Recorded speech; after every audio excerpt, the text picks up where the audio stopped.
EVM व्हीव्हीपॅटची 100% मोजणी नाही, supreme कोर्टाने सर्व याचिका फेटाळल्या। दुसऱ्या टप्प्यात ईव्हीएम मध्ये बिघाडाचा सिलसिला, ईव्हीएम बंद पडणं हे भाजपचं षडयंत्र, संजय राऊतांचा गंभीर आरोप। राज्यात आतापर्यंत 53.71% मतदान पूर्ण, तर देशात दुसऱ्या टप्प्यात 64.23% मतदान।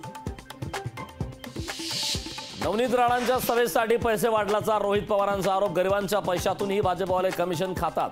अमरावतीमधला व्हिडिओ ट्विट करत रोहित पवारांचा हल्लाबोल।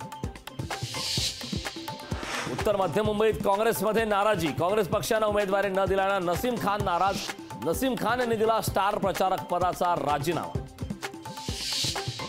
84 वर्ष वय झाले तरी थांबायचं नाव नाही, पोरग कर्तबगार झालं की त्याच्या हाती कारभार द्यायचा असतो, सदाभाऊ खोतांची शरद पवारांवर टीका।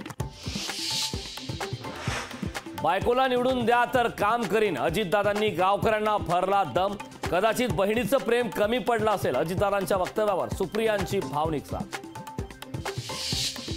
अजित पवारांनी केलेलं वक्तव्य आचारसंहितेचं भंग करणारं, महाविकास आघाडीच्या मताचं विभाजन कसं होईल याकडे चाल, बाळासाहेब थोरातांचा आरोप।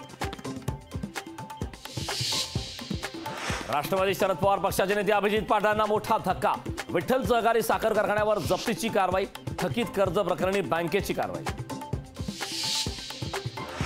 नांदेडमध्ये युवा मतदाराकडून ईव्हीएम मशीनची तोडफोड, कुऱ्हाडीच्या साह्यानं फोडलं ईव्हीएम मशीन, पोलिसांनी युवकाला घेतलं ताब्यात।